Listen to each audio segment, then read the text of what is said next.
Good morning. I just want to say a quick prayer today, and then we're going to jump straight into some scripture. So if you'll bow your heads with me. Avinu, Shabbat Shemayim, our Father in heaven. Yit Kadesh, Shimha, may your name be sanctified.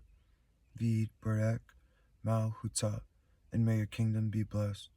Retzonha, Yihiyeh, Asui, Bashamayim, Uva Aretz. Your will shall be done in heaven and on earth. V'titan, lakmenu, timidi, and give us our bread continually, daily. Umahal, lanu, hatutenu, kasher, anaknu, mohalim, lahotim, lanu, and forgive us the debt of our sins, as we forgive those who sin against us. Vial, tivienu, lide, niseon, and lead us not into the hands of the test. Vishomrenu, mikol, ra, and protect us from all evil. Amen. Which means truth. And we left off in Deuteronomy chapter 21. So today we're picking it up in chapter 22. Thou shalt not see thy brother's ox or his sheep go astray, and hide thyself from them. Thou shalt in any case bring them again unto thy brother.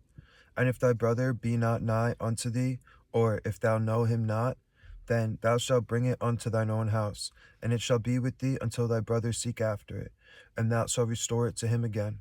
In like manner shalt thou do with his ass, and so shalt do with his raiment, and with all lost thing of thy brother's, which he hath lost, and thou hast found. Thou shalt do likewise. Thou mayest not hide thyself. Thou shalt not see thy brother's ass or his ox fall down by the way, and hide thyself from them. Thou shalt surely help him to lift them up again. The woman shall not wear that which pertaineth unto a man, neither shall a man put on a woman's garment, for all that do so are abomination unto the Lord thy God. If a bird's nest chance to be before thee in the way in any tree or on the ground, whether they be young ones or eggs, and the dam sitting upon the young or upon the eggs, thou shalt not take the dam with the young.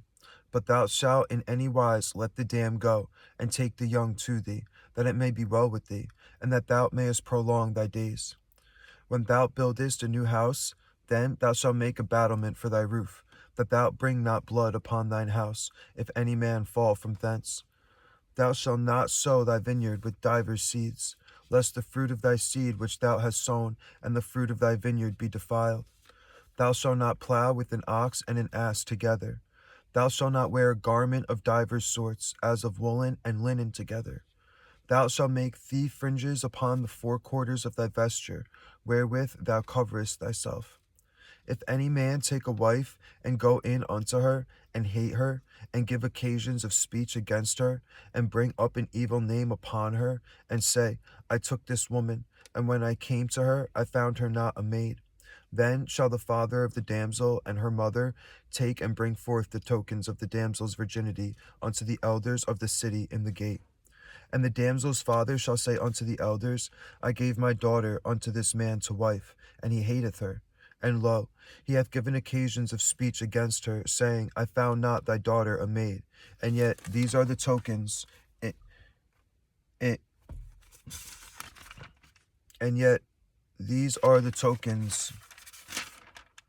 of my daughter's virginity, and they shall spread the cloth before the elders of the city.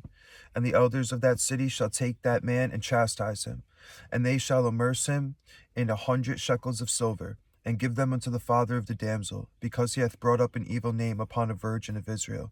And she shall be his wife, he may not put her away all his days. But if this thing be true, and the tokens of virginity be not found for the damsel, then they shall bring out the damsel to the door of her father's house, and the men of her city shall stone her with stones, that she die, because she hath wrought folly in Israel, to play the whore in her father's house. So shalt thou put away evil from among you. If a man be found lying with a woman married to an husband, then they shall both of them die, both the man that lay with the woman and the woman. So shalt thou put away evil from Israel. If a damsel that is a virgin be betrothed unto an husband, and a man find her in the city, and lie with her, then ye shall bring them both out unto the gate of that city, and ye shall stone them with stones, that they die, The damsel, because she cried not, being in the city, and the man, because he hath humbled his neighbor's wife. So thou shalt put away evil from among you. But if a man find a betrothed damsel in the field, and the man force her, and lie with her, then the man only that lay with her shall die. But unto the damsel thou shalt do nothing. There is in the damsel no sin worthy of death. For as when a man riseth against his neighbor, and slayeth him, even so is this matter. For he found her in the field, and the betrothed damsel cried, and there is none to save her. If a man find a damsel that is a virgin, which is not betrothed, and lay hold on her, and lie with her, and they be found, then the man that lay with her shall give unto the damsel's father 50 shekels of silver, and she shall be his wife, because he hath humbled her. He may not put her away all his days. A man shall not take his father's wife, nor discover his father's skirt. He that is wounded in the stones, or hath his privy member cut off, shall not enter into the congregation of the Lord. A bastard shall not enter into the congregation of the Lord. Even to his 10th generation shall he not enter into the congregation of the Lord. An Ammonite or Moabite shall not enter into the congregation of the Lord. Even to their 10th generation shall they not enter into the congregation of the Lord forever. Because they met you not with bread and with water in the way, when ye came forth out of Egypt, and because they hired against thee Balaam the son of Beor of Pether of Mesopotamia to curse thee. Nevertheless, the Lord thy God would not hearken unto Balaam, but the Lord thy God turned the curse into a blessing unto thee, because the Lord thy God loved thee. Thou shalt not seek their peace nor their prosperity all thy days forever. Thou shalt not abhor an Edomite, for he is thy brother. Thou shalt not abhor an Egyptian, because thou wast a stranger in his land. The children that are begotten of them shall enter into the congregation of the Lord in their 3rd generation. When the host goeth forth against thine enemies, then keep thee from every wicked thing. If there be among you any man that is not clean by reason of uncleanness, that chanceth him by night, then shall he go abroad out of the camp. He shall not come within the camp. But it shall be, when evening cometh on, he shall wash himself with water, and when the sun is down, he shall come into the camp again. Thou shalt have a place also without the camp, whither thou shalt go forth abroad, and thou shalt have a paddle upon thy weapon. And it shall be, when thou wilt ease thyself abroad, thou shalt dig therewith, and thou shalt turn back, and cover that which cometh from thee. For the Lord thy God walketh in the midst of thy camp, to deliver thee, and to give up thine enemies before thee.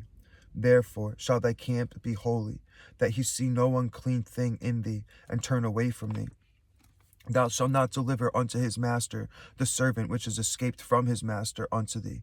He shall dwell with thee, even among you, in that place which he shall choose in one of thy gates, where it liketh him best. Thou shalt not oppress him. There shall be no whore of the daughters of Israel, nor a sodomite of the sons of Israel. Thou shalt not bring the hire of a whore, or the price of a dog, into the house of the Lord thy God for any vow. For even both these are abomination unto the Lord thy God. Thou shalt not lend upon usury to thy brother, usury of money, usury of victuals, usury of anything that is lent upon usury. Unto a stranger thou mayest lend upon usury, but unto thy brother thou shalt not lend upon usury, that the Lord thy God may bless thee in all that thou settest thine hand to in the land whither thou goest to possess it. When thou shalt vow a vow unto the Lord thy God, thou shalt not slack to pay it, for the Lord thy God will surely require it of thee, and it would be sin in thee. But if thou shalt forbear to vow, it shall be no sin in thee.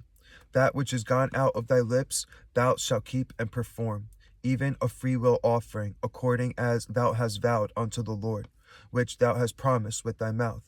When thou comest into thy neighbor's vineyard, then thou mayest eat grapes, thy fill at thine own pleasure, but thou shalt not put any in the vessel. When thou comest into the standing corn of thy neighbor, then thou mayest pluck the ears with thine hand, but thou shalt not move a sickle unto thy neighbor's standing corn. When a man hath taken a wife and married her, and it come to pass that she find no favor in his eyes, because he hath found some uncleanness in her, then let him write her a bill of divorcement, and give it in her hand, and send her out of his house. And when she is departed out of his house, she may go and be another man's wife. And if the latter husband hate her, and write her a bill of divorcement, and giveth it in her hand, and sendeth her out of his house, or if the latter husband die, which took her to be his wife, her former husband, which sent her away, may not take her again to be his wife. After that she is defiled, for that is abomination before the Lord. And thou shalt not cause the land to sin, which the Lord thy God giveth thee for an inheritance. When a man hath taken a new wife, he shall not go out to war, neither shall he be charged with any business, but he shall be free at home 1 year, and shall cheer up his wife, which he hath taken. No man shall take the nether or the upper millstone to pledge, for he hath taken a man's life to pledge. If a man be found stealing any of his brethren of the children of Israel, and maketh merchandise of him, or selleth him, then that thief shall die, and thou shalt put evil away from among you. Take heed in the plague of leprosy, that thou observe diligently, and do according to all that the priests, the Levites, shall teach you, as I commanded them, so ye shall observe to do. Remember what the Lord thy God did unto Miriam by the way, after that ye were come forth out of Egypt. When thou dost lend thy brother anything, thou shalt not go into his house to fetch his pledge. Thou shalt stand abroad, and the man to whom thou dost lend shall bring out the pledge abroad unto thee. And if the man be poor, thou shalt not sleep with his pledge. If in any case thou shalt deliver him the pledge again when the sun goeth down, that he may sleep in his own raiment, and bless thee, and it shall be righteousness unto thee before the Lord thy God. Thou shalt not oppress an hired servant that is poor and needy, whether he be of thy brethren or of thy strangers that are in thy land within thy gates. At his day thou shalt give him his hire, neither shall the sun go down upon it, for he is poor, and setteth his heart upon it, lest he cry against thee unto the Lord, and it be sin unto thee. The fathers shall not be put to death for the children, neither shall the children be put to death for the fathers. Every man shall be put to death for his own sin. Thou shalt not pervert the judgment of the stranger, nor of the fatherless, nor take a widow's raiment to pledge. But thou shalt remember that thou wast a bondman in Egypt, and the Lord thy God redeemed thee thence. Therefore I command thee to do this thing. When thou cuttest down thine harvest in thy field, and hast forgot a sheaf in the field, then thou shalt not go again to fetch it. It shall be for the stranger, for the fatherless, and for the widow, that the Lord thy God may bless thee in all the work of thine hands. When thou beatest thine olive tree, thou shalt not go over the boughs again. It shall be for the stranger, for the fatherless, and for the widow. When thou gatherest the grapes of thy vineyard, thou shalt not glean it afterward. It shall be for the stranger, for the fatherless, and for the widow. And thou shalt remember that thou wast a bondman in the land of Egypt. Therefore I command thee to do this thing. If there be a controversy between men, and they come unto judgment, that the judges may judge them, then they shall justify the righteous, and condemn the wicked. And it shall be, if the wicked man be worthy to be beaten, that the judge shall cause him to lie down, and to be beaten before his face, according to his fault, by a certain number. 40 stripes he may give him, and not exceed, lest, if he should exceed, and beat him above these with many stripes, then thy brother should seem vile unto thee. Thou shalt not muzzle the ox when he treadeth out the corn. If brethren dwell together, and one of them die, and have no child, the wife of the dead shall not marry without unto a stranger. Her husband's brother shall go in unto her, and take her to him to wife, and perform the duty of a husband's brother unto her. And it shall be that the firstborn which she beareth shall succeed in the name of his brother which is dead, that his name be not put out of Israel. And if the man like not to take his brother's wife, then let his brother's wife go up to the gate unto the elders, and say, My husband's brother refuses to raise up unto his brother a name in Israel. He will not perform the duty of my husband's brother. Then the elders of his city shall call him, and speak unto him. And if he stand to it, and say, I like not to take her, then shall his brother's wife come unto him in the presence of the elders, and loose his shoe from off his foot, and spit in his face, and shall answer, and say, So shall it be done unto that man that will not build up his brother's house. And his name shall be called in Israel, the house of him that hath his shoe loosed. When men strive together one with another, and the wife of the one draweth near for to deliver her husband out of the hand of him that smiteth him, and putteth forth her hand, and taketh him by the secrets, then thou shalt cut off her hand, thine eye shall not pity her. Thou shalt not have in thy bag divers weights, a great and a small. Thou shalt not have in thine house divers measures, a great and a small, but thou shalt have a perfect and just weight, a perfect and just measure. Thou shalt have, that thy days may be lengthened in the land which the Lord thy God giveth thee. For all that do such things, and all that do unrighteously, are an abomination unto the Lord thy God. Remember what Amalek did unto thee by the way, when ye were come forth out of Egypt, how he met thee by the way, and smote the hindmost of thee, even all that were feeble behind thee, when thou wast faint and weary, and he feared not God. Therefore it shall be, when the Lord thy God hath given thee rest from all thine enemies round about, in the land which the Lord thy God giveth thee for an inheritance to possess it, that thou shalt blot out the remembrance of Amalek from under heaven. Thou shalt not forget it. That was Deuteronomy chapter 22 through 25. So we'll pick it up tomorrow in chapter 26. God bless y'all. Peace.